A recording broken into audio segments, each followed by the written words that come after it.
Welcome to Metro Talk. I'm Kent Scheffel. Thanks for being with us. Pat Gowan is alongside. Pat's one of the editors with the Post-Dispatch. Welcome, Pat. Hi, Kent. And Jim Schrader, the publisher of the Telegraph, is here as well. Welcome, Jim. Hi, Kent.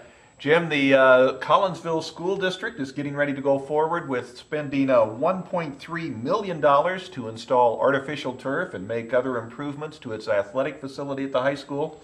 Is this the right time for the school district to be considering more than $1 million in athletic facility improvements?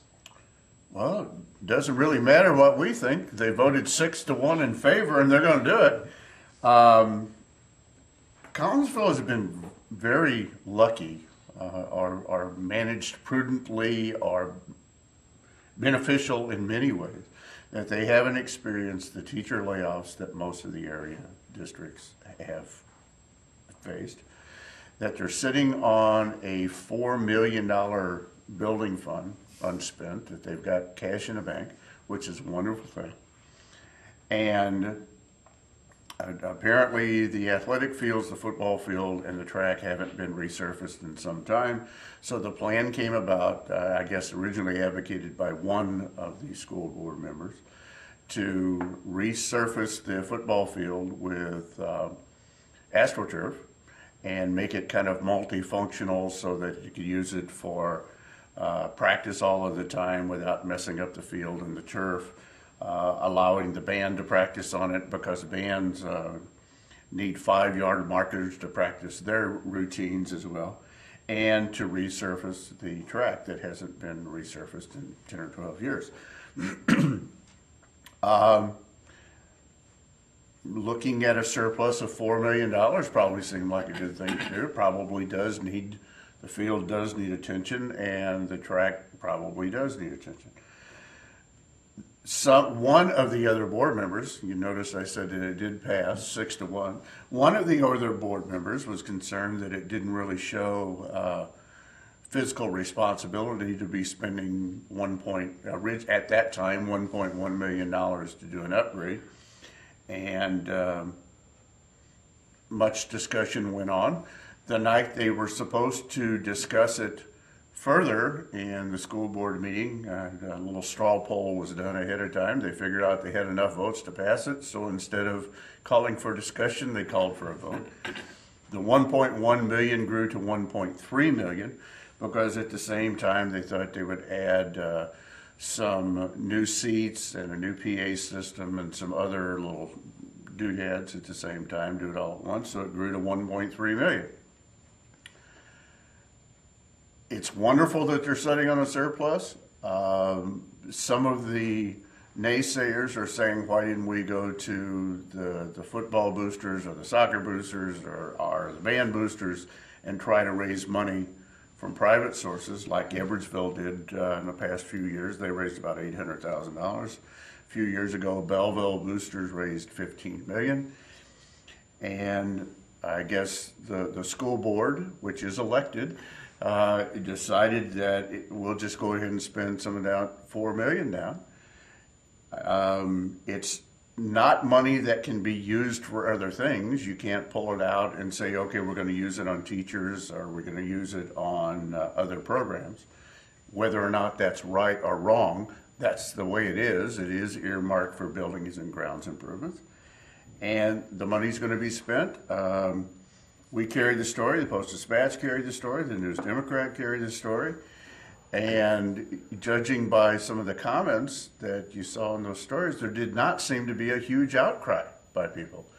I guess the residents of the Collinsville School District and good K-Hawk Nation said, we need a new field, we need a new track, we've got the money, and now's as good a time as any. So they're going forward with it.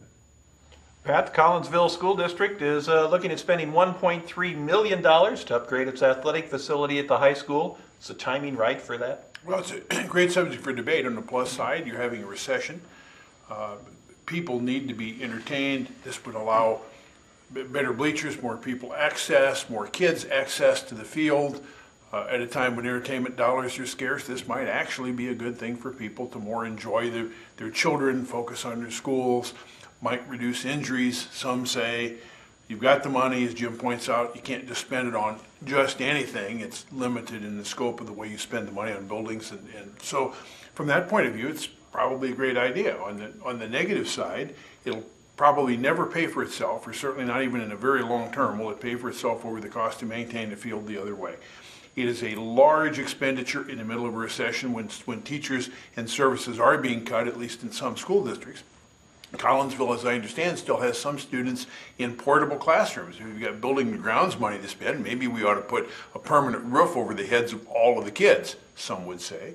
So there's another side, and injury-wise, the medical experts say it's a wash, that you might save on one kind of injury, create another kind of injury, so that you're not probably going to be saving on medical costs for the parents either.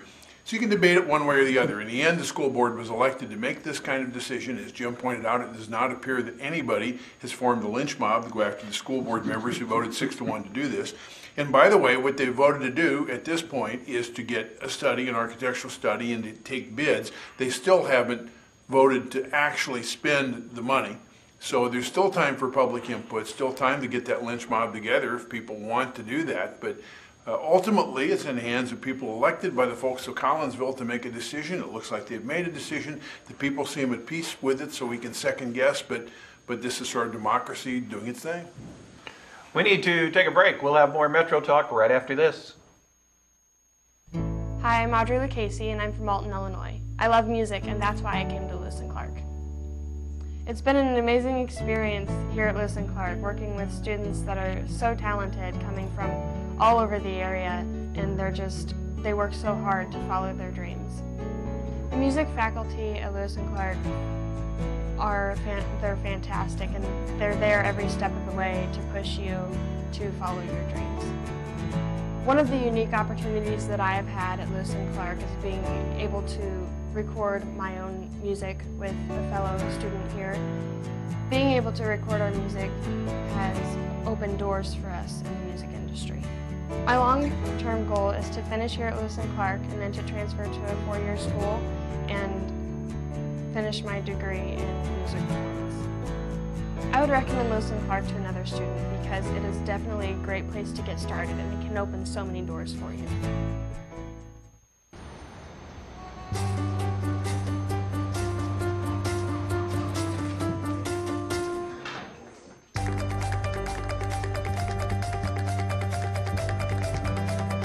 Big dreams and good grades aren't enough to get into college. There are actual steps you need to take. Finding someone who can help is the first and most important. For the next steps, go to knowhowtogo.org.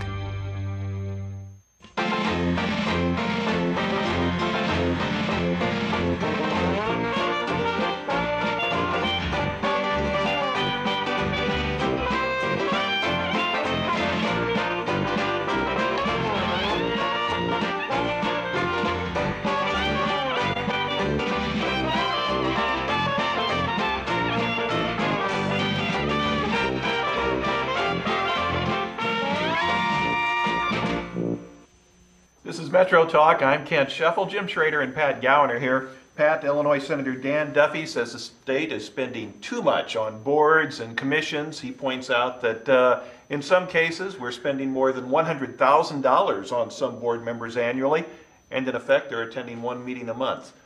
Are we spending too much on boards and commissions in Illinois? Should we be paying the members these kinds of dollars? The answer to that depends upon whether you're a member of a board or whether you're married to a member of a board. I am neither.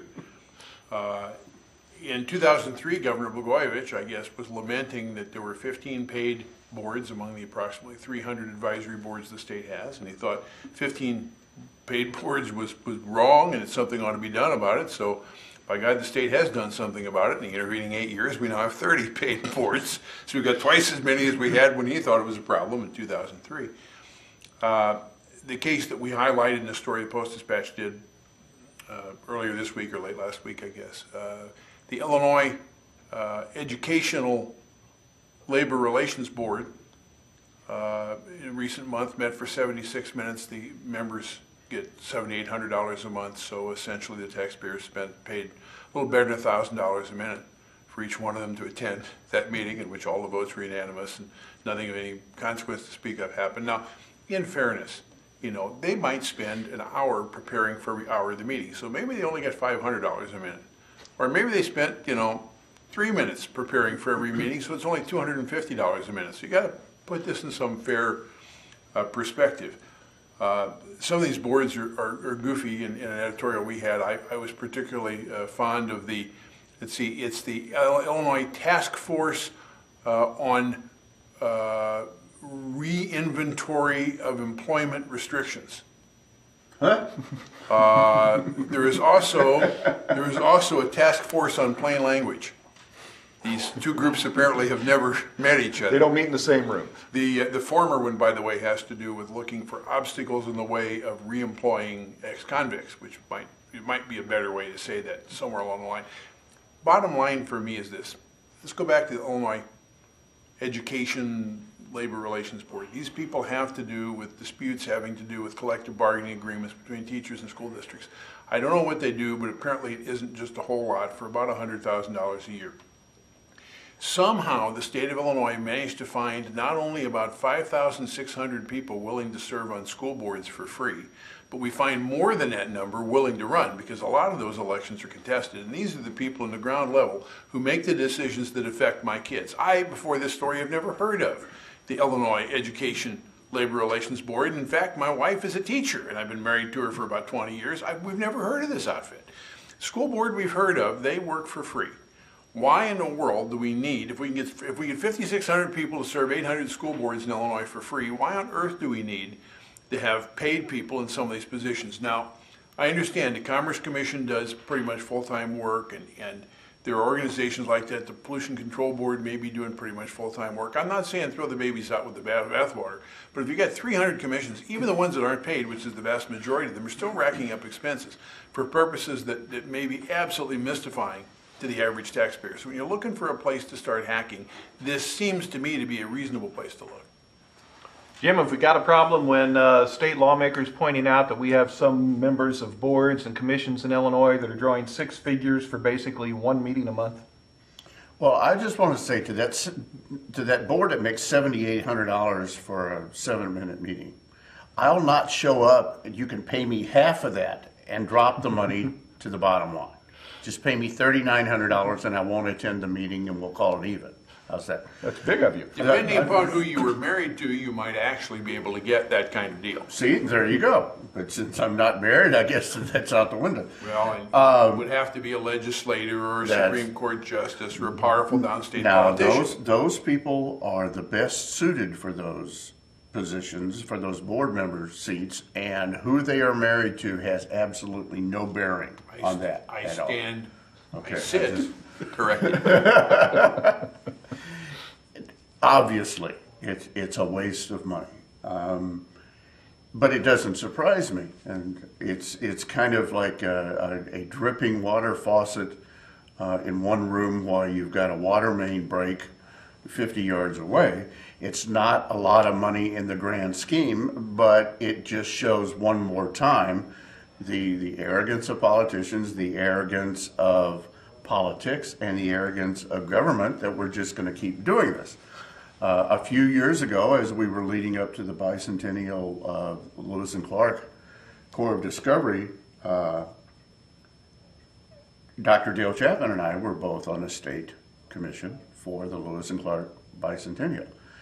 Not only did we not get $7,900 for meeting, we didn't even get expenses to drive back and forth to the meeting. You didn't get $79. Didn't get $79. We didn't get our lunch purchased. Proof again you weren't married to the right people. Exactly. So as Pat says, it's not all of the boards, it's not all of the commissions that are getting this. In publicly traded companies, it's pretty common to try to get very high-ranking names on your board of directors, and it shows that I have a Bill Gates or I have a Warren Buffett on my board, and obviously they think our company is a fine company, or they wouldn't be on our board of directors. Most people not realizing that those guys are paid very handsomely for being on different boards of directors, and in publicly traded companies, $100,000 for a board seat is not a lot of money. Some of them go well more than that. But that doesn't mean it's okay for the private sector. It doesn't mean it's okay for government. If these are actively met meeting boards and they do have heavy agendas more than 7.5 minutes, I can see meeting are compensatory for expenses, for meals, if they have to spend overnight, I can see that. But just to write somebody a check for something that we're going to have a meeting because we have to have a meeting on the second Tuesday of the month at noon is a waste of taxpayer money. If we're going to pay them a full-time salary, might I suggest that we cross-train them to do something in the times when they're not having their hourly monthly meeting? Perhaps we could teach them how to put, I don't know, asphalt into potholes perhaps, or to drive snow plows, or something so that in their off hours while they're still being paid a full-time wage, we might get just a little more value out of what they're doing. Now, are we going to see this end, though, because Senator Duffy's brought it to light, but couldn't get any support from either party when he brought it up? My. You know, I bet some of those elected officials have wives and husbands that are serving on some of these commissions, you think? Doesn't help that he's also a Republican in a Democrat-dominated chamber, which means even if he could rile up some of his colleagues, he's not going to get anywhere with this. This is just, it is sort of business as usual, and I don't expect to see much done about it at all. We'll have more in just a moment. Hello and welcome to the Lewis and Clark Minute. Today we're going to check out the radio broadcasting program in WLCA with Mike Lemons. Have you ever listened to your favorite radio station or your favorite disc jockey and say, you know, I could do that? Or maybe you're the type of person who says, I could never do something like that. Well, with the help of first-year mass comm student John, we're going to show you just how easy it is. Each voice intro starts with talking about the band that just played, and we add a station identifier. Next, you want to offer some information that may be of interest to your audience. And finally, tell the listeners what the next song is, who sings it, followed by another station identifier. John will do one live now. Silver Sun Pickup Substitution on WLCA. The Big Pink released their debut album called A Brief History of Love. The single is off that album. It's The Big Pink with Dominoes. It's on College Radio's Best 89.9. This has been your Lewis and Clark Minute.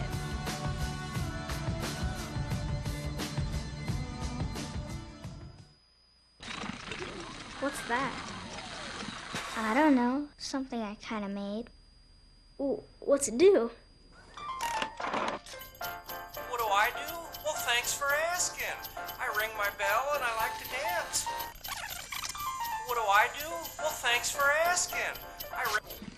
Ow! Yeah, it still needs a little work. Anything's possible. Keep thinking. Get started on your own inventions or just play some games at inventnow.org. Sounds like you could use some Van Gogurt. It's fortified with arch-rich nutrients to improve your math and reading skills. Catch! Van Gogurt, thanks. So what's the deal with your ear? Always with the ear, huh? Feed your kids the arts. For 10 simple ways to learn how, visit AmericansForTheArts.org.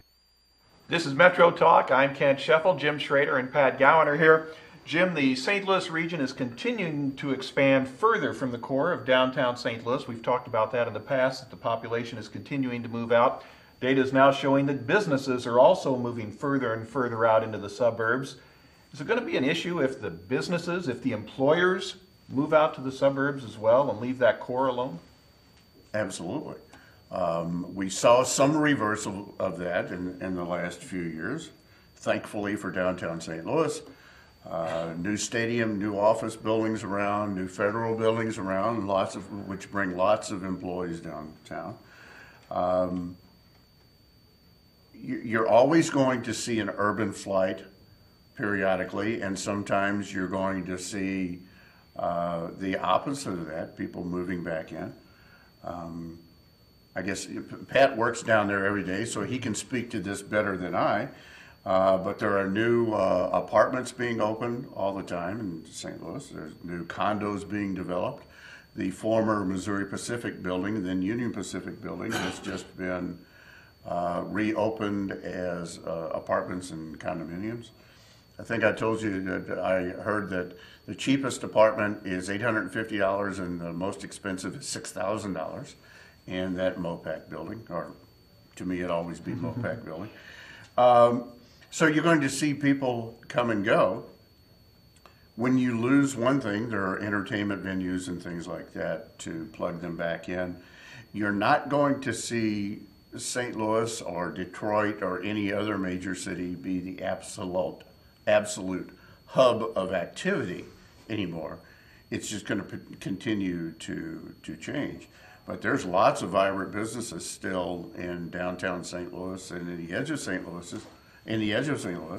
I think the outer rings, the North City, the South City, and some of those areas probably have had a disproportionate loss of business.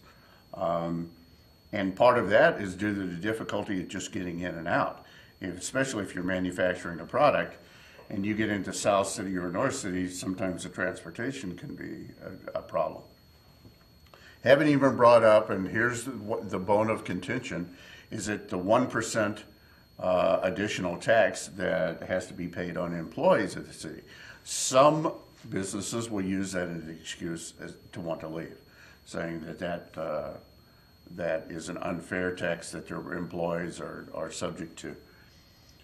I was recently downtown for a meeting, and there sure seems to be a lot of activity when I was down there that day at lunchtime. But it's going to, the city is going to continue to evolve. It dropped to below $300,000, or 300,000 people on this latest census, down from the peak, I think, of about 850,000, if I remember correctly. But it's going to continue to evolve. The city of Alton, city proper, dropped to just below 30,000 this time.